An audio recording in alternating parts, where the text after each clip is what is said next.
for joining today's webinar, Excise Tax for Canadian Cannabis Companies, Part 2, hosted by MNP. My name is Leanne Magilla with MNP, and I will be facilitating today's session. Today's webinar will be presented by Harrison Jordan with MNP's consulting practice. You will have the opportunity to have your questions answered by our team at the conclusion of this webinar. Questions can be sent directly using the chat tool featured in your interface.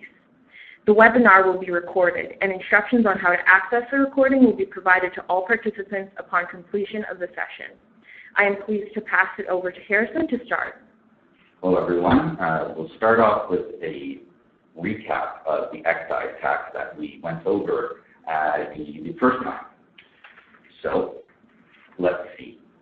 All cannabis cultivators, processors, and packagers must apply for a CRA cannabis license if you want to continue conducting activities with cannabis after October 16, 2018. You must obtain a cannabis license, and you should do that right now if you haven't done it already. The packager is liable to pay the higher of two rates, a flat duty and an ad valorem. And packagers must register for the cannabis stamping regime. The flat rate is calculated on the amount of dried cannabis used in the product, and the ad valorem rate is calculated later on based on the price that the packaged cannabis product is sold to a customer.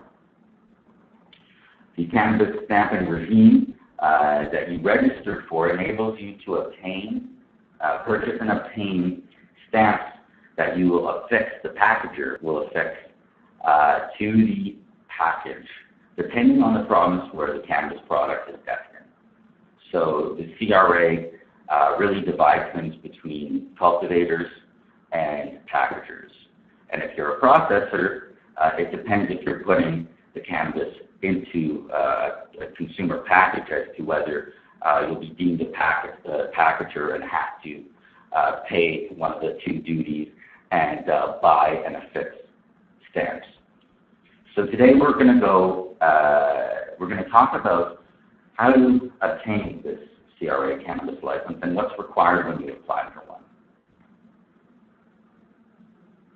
So there's a number of general requirements, and these are really important because if you can't obtain your CRA cannabis license, then you can't continue packaging cannabis products or entering them into the duty-paid market, even if you have a Health Canada license. So this is crucial.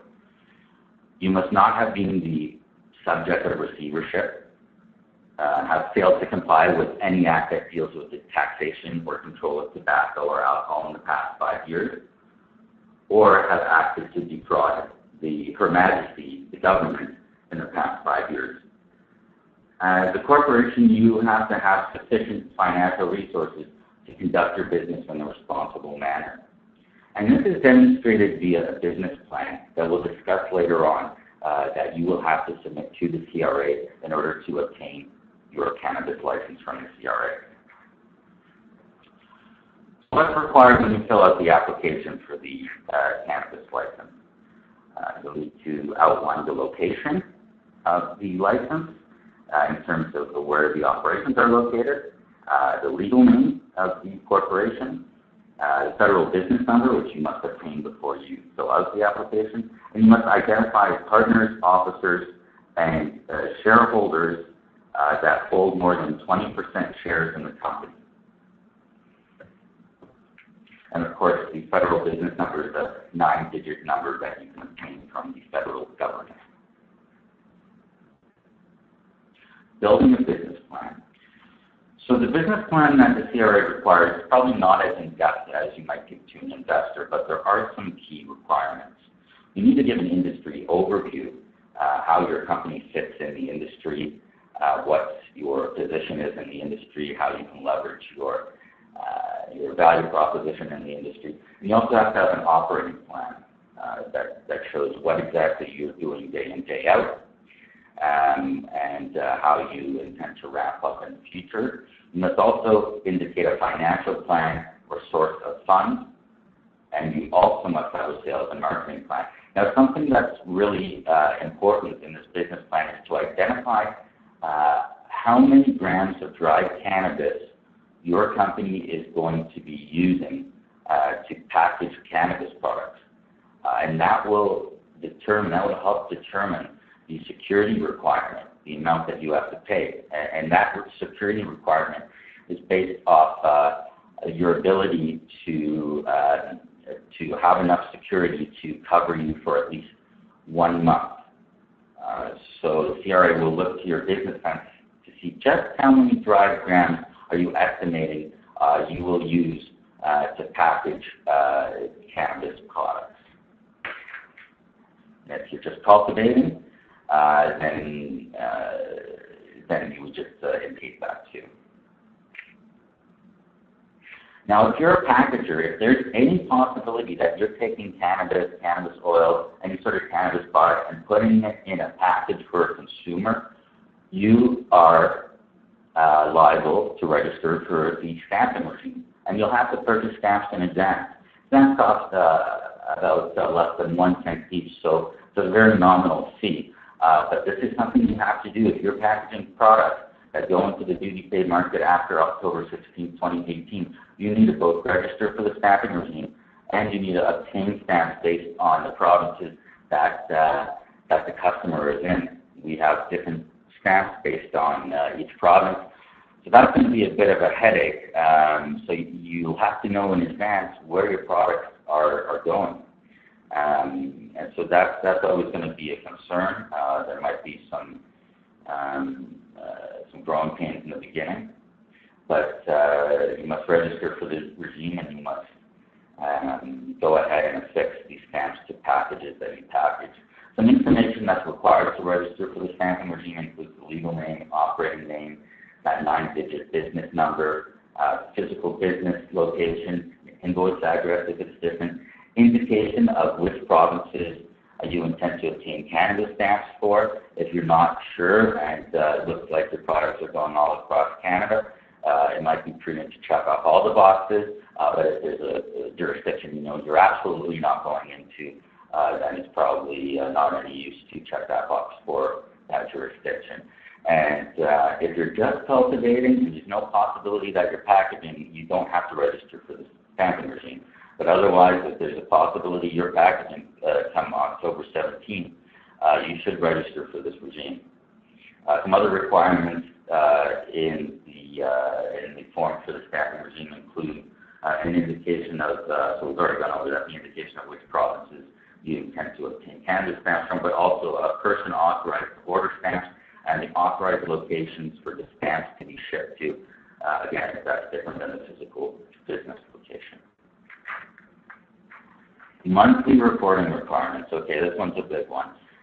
If you are a cannabis licensee, you will have to file a monthly report to the CRA. So this is a report that both cultivators, processors, and packagers have to fill out.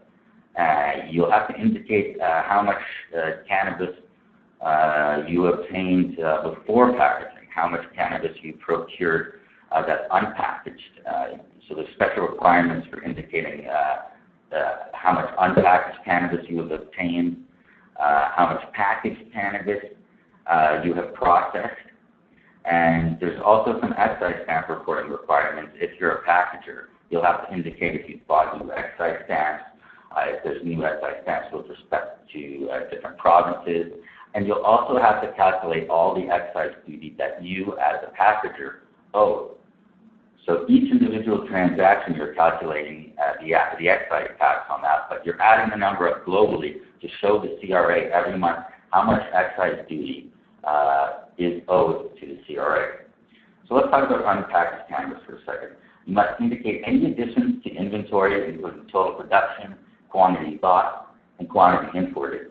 You must also report reductions, such as the quantity that you packaged from that unpackaged cannabis, any of the quantity that's been refined, produced, or planted, any quantity delivered, exported, destroyed, or sent for analysis.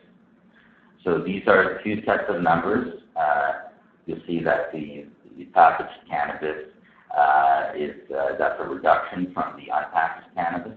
And then when you get to the packaged cannabis form, you must indicate the opening inventory of packaged cannabis, the additions to inventory, as well as reductions such as products sold inside and outside Canada, as well again as quantity destroyed.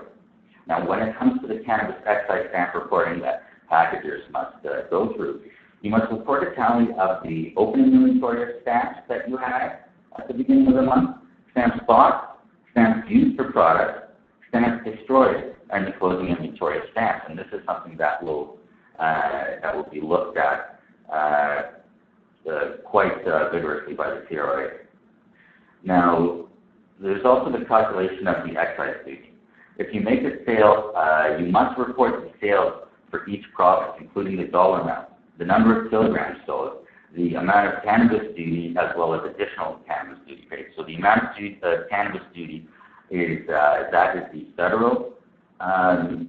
federal share, which is 2.5%, and the additional cannabis duty payable, that is the provincial share, which is 7.5%. This is roughly 2.5 and 7.5 is roughly what is the split when it comes to the cannabis.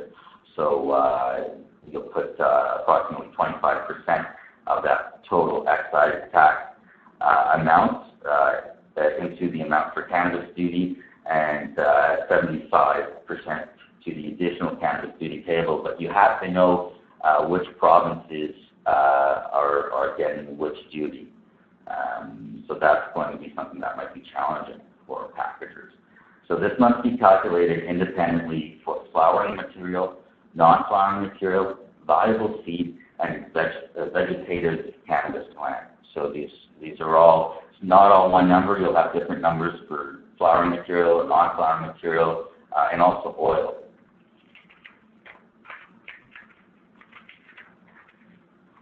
You'll then be liable to pay the excise tax owed. So at this point, we'll open the floor to any questions. Thank you, Harrison, for taking the time to enlighten us on the details of excise tax for Canadian cannabis companies. I am confident that the information that has been provided will help our listeners prepare for October 17th. We have had some questions come through the audience through the course of the webinar. We would like to take this opportunity to answer some of your questions. So Harrison, here's the first question. What part of the return do you need to complete if you're only cultivating cannabis? So if you're only cultivating, then I believe it's only Section 2 because that's the unpackaged cannabis. So that's Section 2 or Step 2 of the excise duty, part of the excise duty. Perfect. And for another question, how much security will we need to pay?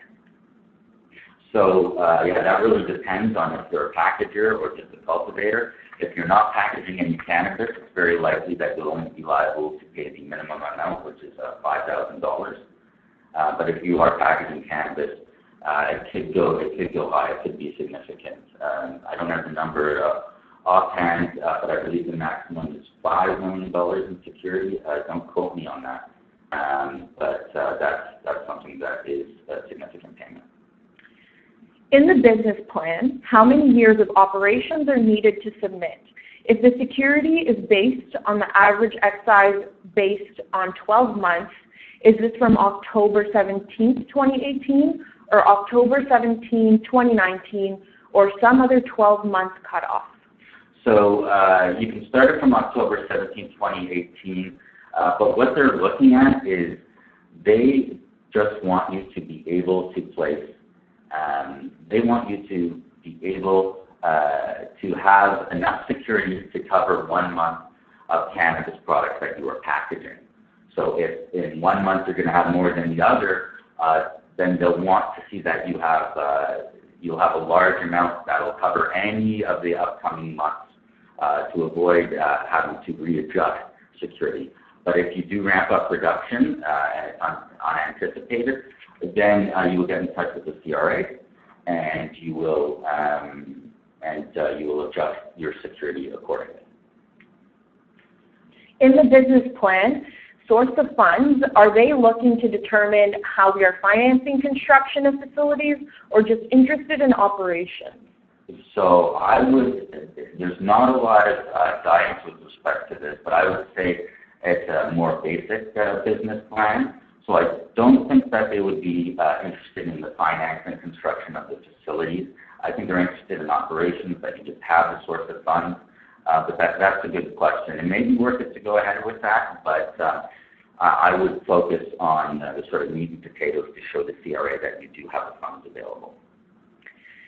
We are awaiting our Health Canada license. Do we still need to apply for the CRA license before October? So yes, while you are applying for your Health Canada license, you can apply for your to register for the CRA Cannabis license. So if you've already submitted your Health Canada license, I would also submit the CRA Cannabis license immediately. And in the future, I would do that contemporaneously. If you're submitting a Health Canada application at the same time, you should submit your cannabis license application to the CRA.